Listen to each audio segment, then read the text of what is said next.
Il faut d'abord vraiment comprendre que la recherche publique sur l'anion, c'est plus de 200 personnes, une cinquantaine d'étudiants en thèse, de nombreux chercheurs, enseignants-chercheurs, donc des enseignants-chercheurs qui viennent de l'Université de Rennes à travers les sites de l'ENSAT et de l'IUT, de Lannion, mais également des chercheurs des grands organismes de recherche, le CNRS, l'INRIA, l'Institut Mines Télécom.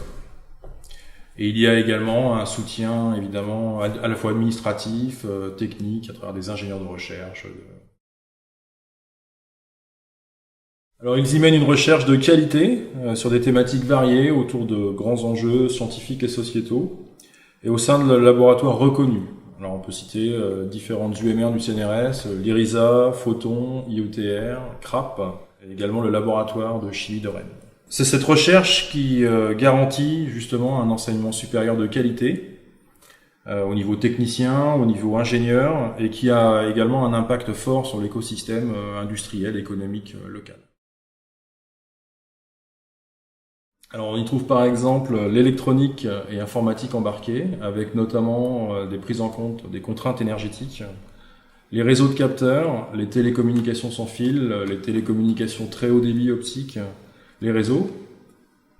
On y trouve aussi la photonique au sens large, avec de nombreuses activités, les capteurs optiques, chimiques, le traitement du signal, de la parole et des images, les bases de données, et en particulier les problématiques récentes liées au big data, et enfin la cybersécurité.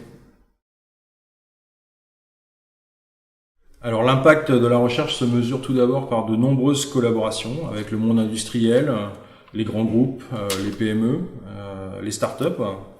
Ce sont également plusieurs entreprises créées par des anciens étudiants, doctorants des laboratoires, ou issus de transferts technologiques depuis les laboratoires vers l'industrie. On peut prendre par exemple la photonique, représentée par le laboratoire Photon, de nombreuses entreprises locales et régionales, et par les récentes initiatives Photonics Bretagne, visant à fédérer la R&D bretonne dans ce domaine, et plus localement l'initiative Photonics Park. Voilà, de nombreux docteurs formés à Photon travaillent maintenant dans les entreprises lagnonnaises, dans divers domaines. On y retrouve également bien sûr des ingénieurs de l'école, des techniciens de l'IUT. Alors les laboratoires apprécient grandement le soutien structurel, financier de Lannion Trégor Communauté, qui cofinance plusieurs projets de recherche, qui cofinance plusieurs thèses tous les ans. Et c'est un soutien vraiment important et fondamental pour une recherche de qualité sur Lannion.